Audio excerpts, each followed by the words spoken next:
जोहार नमस्कार। झारखंड समेत देश दुनिया की तमाम बड़ी खबरों में से कुछ प्रमुख खबरों पर आइए नजर डालते हैं। जोहार दर्शकों, स्वागत है आपका आज के ताज़ा समाचार बुलेटिन में। हम आपके लिए लेकर आए हैं झारखंड और देश दुनिया की बड़ी एवं महत्वपूर्ण खबरें। तो चलिए बिना देर किए शुरू करते हैं। सबसे पहले बात झारखंड की। रांची में आयोजित 3 दिवसीय झारखंड कृषि व्यापार मेला के मुख्य मंच पर विश्व प्रसिद्ध कृषि वैज्ञानिक स्वर्गीय डॉक्टर सतीश चंद्र प्रसाद जी का चित्र लगाकर उन्हें विशेष सम्मान दिया गया। डॉक्टर प्रसाद ने अपना संपूर्ण जीवन कृषि अनुसंधान को समर्पित करते हुए धान की 52 ऐसी किस्में खोजी जो कम पानी में भी दुनिया की पठारी क्षेत्रों के लिए अत्यधिक उपयोगी और अधिक उपज देने वाली हैं। उनके सुपुत्र समाजसेवी सह अधिवक्ता डॉक्टर प्रणव कुमार बब्बू ने इस गौरवपूर्ण क्षण पर गहरा आभार जताते हुए इसे केवल अपने गांव इचाक का नहीं बल्कि पूरे हजारीबाग और झारखंड राज्य का सम्मान बताया। उन्होंने इस सम्मान के लिए माननीय मुख्यमंत्री हेमंत सोरेन, कृषि मंत्री शिल्पी नेहा तिर्की, पूर्व मंत्री बंधु तिर्की और मेला आयोजकों के प्रति विशेष धन्यवाद व्यक्त किया। इस अवसर पर उन्होंने अपने पिता के साथ ही कृषि क्षेत्र में योगदान देने वाले अन्य दिवंगत वैज्ञानिकों doctor Rafael Kerketta, doctor P K. Sinha और डॉक्टर आर.बी. प्रसाद को भी सादर नमन और श्रद्धांजलि अर्पित की। झारखंड राज्यसभा चुनाव में झामुमो के बैजनाथ राम 30 वोट और भाजपा समर्थित निर्दलीय उम्मीदवार परिमल नथवानी 28 वोट ने जीत दर्ज की, जबकि कांग्रेस के प्रणव झा को हार का सामना करना पड़ा। मॉक पोलिंग के जरिए ट्रेनिंग दिए जाने के बावजूद 3 विधायकों द्वारा की गई गलतियों के कारण उनके वोट अवैध करार दिए गए। मतदान के दौरान विधानसभा परिसर में मुख्यमंत्री हेमंत सोरेन ने भाजपा विधायकों के साथ चाय पीते हुए हंसी ठिठोली की, जिसने राजनीतिक गलियारों में ध्यान खींचा। चुनाव प्रक्रिया के बीच ही सोशल मीडिया पर राज्यसभा सचिवालय का एक फर्जी पत्र वायरल हो गया, जिसमें बैजनाथ राम और प्रणव झा को पहले ही निर्वाचित दिखाकर कमरा आरक्षित करने की बात कही गई थी। फैक्ट चेक के बाद इस पत्र को पूरी तरह से फर्जी और भ्रामक पाया गया, क्योंकि उस समय चुनाव की वोटिंग जारी थी और परिणाम घोषित नहीं हुए थे। झारखंड से राज्यसभा चुनाव में शानदार जीत दर्ज करने के बाद सांसद परिमल नाथानी ने सोशल मीडिया पर एक भावुक संदेश साझा कर समर्थकों और जनप्रतिनिधियों का आभार व्यक्त किया। उन्होंने अपनी संसदीय यात्रा को कर्मभूमि झारखंड से चौथी बार राज्यसभा सदस्य के रूप में जुड़ने पर गर्व जताते हुए प्रधानमंत्री नरेंद्र मोदी, अमित शाह और एनडीए नेतृत्व का विशेष धन्यवाद दिया। झारखंड राज्यसभा चुनाव में झामुमो के बैजनाथ राम और निर्दलीय परिमल नथवानी की जीत के बाद कांग्रेस उम्मीदवार प्रणव झा की हार से महागठबंधन के भीतर अंतर्विरोध खुलकर सामने आ गए हैं। संख्या बल में मजबूत होने के बावजूद मिली इस हार पर कांग्रेस प्रभारी के राजू और विधायक दीपिका पांडेय सिंह ने सहयोगी दल आरजेडी और माले पर सीधे तौर पर धोखेबाजी का आरोप लगाया है। कांग्रेस प्रभारी के राजू द्वारा राजद और माले पर लगाए गए क्रॉस वोटिंग के आरोपों को दोनों सहयोगी दलों ने पूरी तरह खारिज करते हुए तथ्यहीन बताया है। माले विधायकों ने कहा कि उन्होंने गठबंधन के निर्देशानुसार ही वोट दिया और कांग्रेस बड़े दलों पर उंगली उठाने की हिम्मत न होने के कारण छोटे दलों पर झूठे आरोप लगा रही है।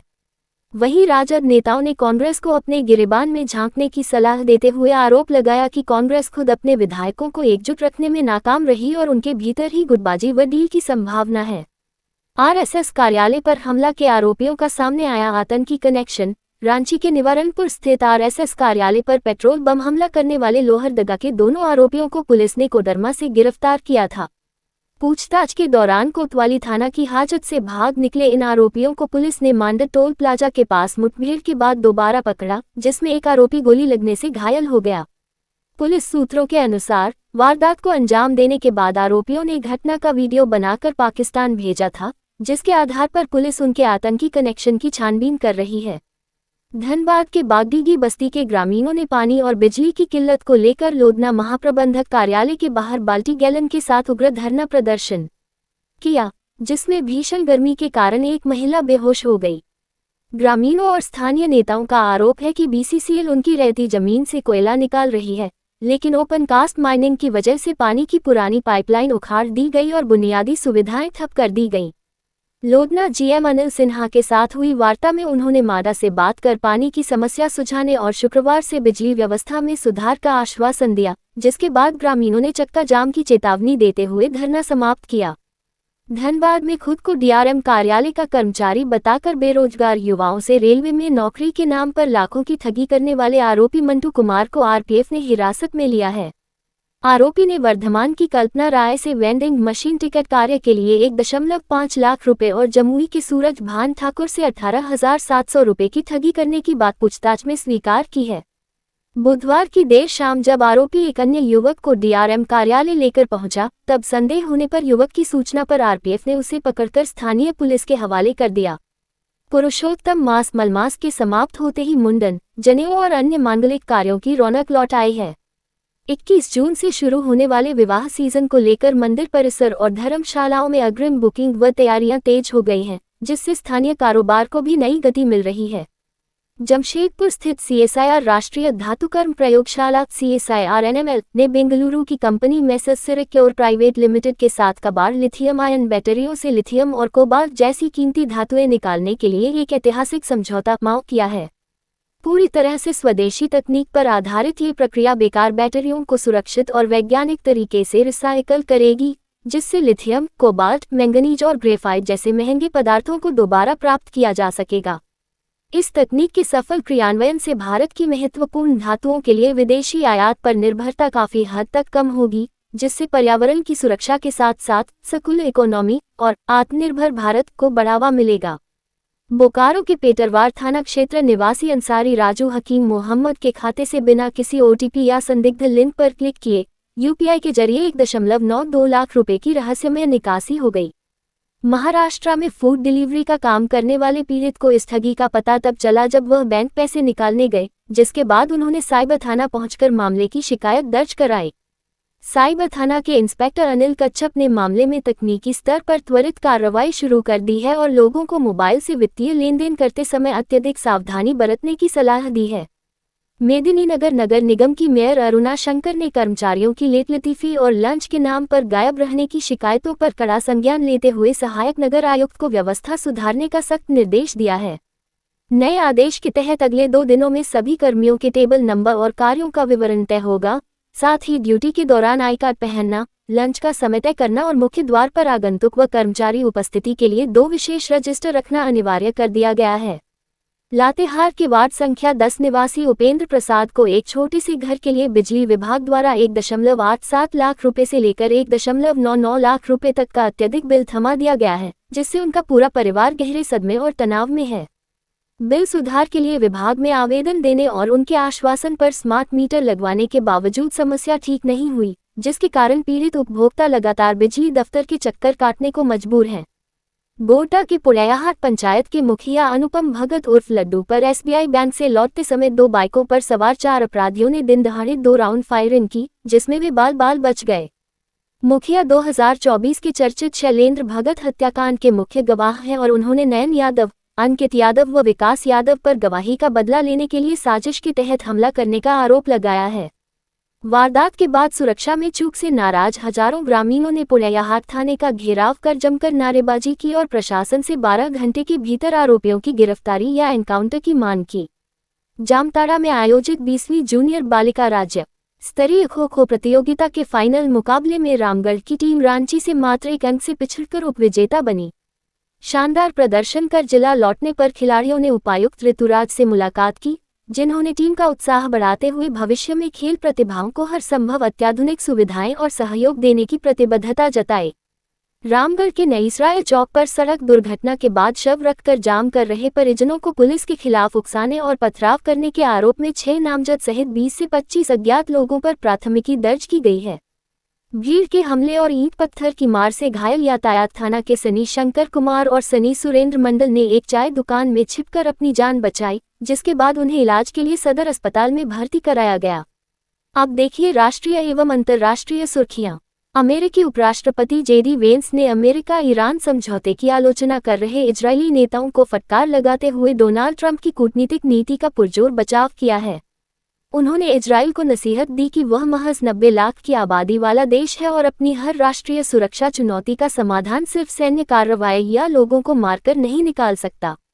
वेंस ने इजरायली सरकार से अमेरिका के कूटनीतिक प्रयासों का समर्थन करने की अपील की, जबकि इजरायली मंत्रियों का मानना है कि इस समझौते से ईरान के परमाणु कार्यक्रम पर पर्याप्त रोक नहीं लगेगी और उनकी सैन्य स्वतंत्रता सीमित होगी।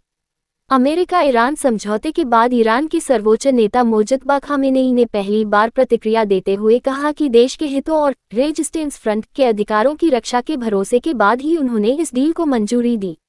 उन्होंने राष्ट्रपति डोनाल्ड ट्रंप पर निशाना साधते हुए कहा कि ट्रंप इस समझौते के लिए काफी बेताब थे और उन्होंने हर तरह का दबाव बनाने की कोशिश की, लेकिन ईरान के राष्ट्रपति मसूद पेजेशकियान ने स्पष्ट किया है कि तेहरान अपने राष्ट्रीय हितों से कोई समझौता नहीं करेगा।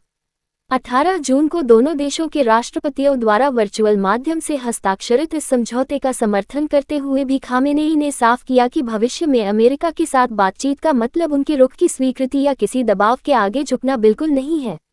यूक्रेन ने एक सप्ताह के भीतर दूसरी बार रूस की राजधानी मॉस्को पर भीषण ड्रोन हमला कर वहां की प्रमुख तेल रिफाइनरी और रोस्तोव क्षेत्र के ऊर्जा ठिकानों को निशाना बनाया, जिसे युद्ध का अब तक का सबसे बड़ा हमला माना जा रहा है। रूस ने यूक्रेन के 555 ड्रोनों को मार गिराने का दावा किया है। हालांकि इस हमले के कारण मॉस्को के 4 प्रमुख हवाई अड्डों पर उड़ानों का संचालन अस्थायी रूप से रोकना पड़ा। यूक्रेनी राष्ट्रपति जेलेंस्की ने इसे रूसी हमलों का पूरी तरह जायज जवाब बताया। वहीं दूसरी ओर रूसी राष्ट्रपति पुतिन कजान शहर में एशियाई देशों के साथ रणनीतिक साझेदारी मजबूत करने के लिए आसियान नेताओं की मेजबानी कर रहे हैं। मौसम विभाग के अनुसार 19 से 24 जून के बीच जम्मू कश्मीर, हिमाचल, उत्तराखंड, दिल्ली और मध्य भारत के कई हिस्सों में हल्की से मध्यम बारिश, गरज चमक और तेज हवाएं चलने के आसार हैं। इस दौरान पूर्वोत्तर राज्यों असम, मेघालय आदि, सिक्किम, अंडमान निकोबार और उत्तर बंगाल के उप हिमालयी जिलों में अगले 7 दिनों तक भारी से बहुत भारी बारिश का अलर्ट जारी किया गया है। इसके अतिरिक्त दक्षिण भारत के राज्यों जैसे तमिलनाडु, कर्नाटक, आंध्र प्रदेश, रायलसीमा और तेलंगाना के भी विभिन्न इलाकों में 20 से 24 जून के दौरान बारिश की गतिविधियां जारी रहने की संभावना है। पेरिस के साल्टलेल सभागार में भारतीय समुदाय को संबोधित करते हुए प्रधानमंत्री नरेंद्र मोदी ने कहा कि भारत दुनिया में एक विश्वसनीय और मजबूत साझेदार के रूप में उभर रहा है तथा देश भविष्य के विकास, इनोवेशन और निवेश पर ध्यान केंद्रित कर रहा है। पीएम मोदी ने अपने भाषण का वीडियो सोशल मीडिया पर साझा करते हुए कहा कि जो कभी सपना या नामुमकिन लगता था वह आज सच्चाई है और इस सफलता का श्रेय उन्होंने अपने नाम के नारे लगा रहे लोगों को टोकते हुए भारत के लोकतंत्र को दिया। उन्होंने रेखांकित किया कि आने वाले 50 से 100 वर्षों बाद इस दौर को भारत की बड़ी आकांक्षाओं के समय के रूप में याद किया जाएगा, क्योंकि आज का देश उन सभी क्षेत्रों में निवेश कर रहा है जो भविष्य की दिशा तय करेंगे। कांग्रेस नेता उदित राज ने पीएम मोदी और अमेरिकी राष्ट्रपति डोनाल्ड ट्रंप की मुलाकात पर तीखा हमला करते हुए कहा कि हाउडी मोदी और नमस्ते ट्रंप जैसे आयोजनों के बावजूद भारत पर 50% टैरिफ थोपा जाना मोदी सरकार की विदेश नीति की विफलता को दर्शाता है। उन्होंने केंद्र सरकार पर अमेरिका के आगे आत्मसमर्पण करने का आरोप लगाते हुए कहा कि ट्रंप के दबाव में भारत ने चाबहार बंदरगाह और ईरान व रूस से तेल की खरीद छोड़ दी। साथ ही 3 भारतीय नाविकों की मौत और नागरिकों को बेड़ियां लगाकर वापस भेजे जाने पर भी सरकार चुप रही। पश्चिम बंगाल की नई शुभेंदु अधिकारी सरकार द्वारा पूर्व मुख्यमंत्री ममता बनर्जी के पुराने सुरक्षाकर्मियों को हटाने पर तृणमूल कांग्रेस टीएमसी ने इसे बदले की राजनीति और उन्हें खतरे में डालने की सोची समझी साजिश बताया है। मुख्यमंत्री शुभेंदु अधिकारी ने ममता बनर्जी के करीबियों द्वारा मनपसंद सुरक्षा अधिकारी तैनात करने की मांग को खारिज करते हुए स्पष्ट किया कि सुरक्षा व्यवस्था का निर्धारण केवल पुलिस विभाग करेगा। टीएमसी सांसदों ने आरोप लगाया है कि रेल मंत्री के समय से तैनात निजी सुरक्षा अधिकारियों को अचानक हटाने के कारण बुधवार रात ममता बनर्जी का आवास बिना किसी सुरक्षा के रहा, जो कि उनकी सुरक्षा से खिलवाड़ है। शिवसेना यूबीटी की संसदीय दल की बैठक में पार्टी व्हिप के बावजूद 6 सांसदों के न पहुंचने से पार्टी में एक बार फिर बड़ी टूट की संभावना बढ़ गई है, जिनके एकनाथ शिंदे गुट में शामिल होने के कयास लगाए जा रहे हैं। इस अनुशासनहीनता पर कड़ा रुख अपनाते हुए वरिष्ठ नेता संजय राउत ने अनुपस्थित सांसदों को गद्दार और धोखेबाज करार दिया और उनकी सदस्यता समाप्त करने के लिए कानूनी कदम उठाने की बात कही। अरविंद सावंत के अनुसार बागी सांसदों को कारण बताओ नोटिस जारी किया जा रहा है, जबकि संजय राउत ने भाजपा और शिंदे गुट पर 50-50 करोड़ रुपए में सांसदों को खरीदने और गंदी राजनीति करने का गंभीर आरोप लगाया है। ये थी आज की बड़ी खबरें। अगर आप ऐसे ही अपडेट्स पाना चाहते हैं तो हमारे YouTube चैनल को सब्सक्राइब करें, Facebook पेज को लाइक करें और इस वीडियो को लाइक एवं शेयर जरूर करें। फिर मिलेंगे अगले बुलेटिन में, तब तक के लिए जोहार और नमस्ते। कैसी लगी आपको हमारी ये खबर, ये हमें कमेंट बॉक्स में लिखकर ज़रूर से बताएं और ऐसे ही नवीनतम ताज़ा अपडेट्स, खास खबरों से रूबरू बने रहने के लिए बने रहे हमारे संग। कैमरा के पीछे से मेरा सहयोग कर रहे अजय महतो, आनंद चौहान के साथ मैं यजत पिंटू रांची।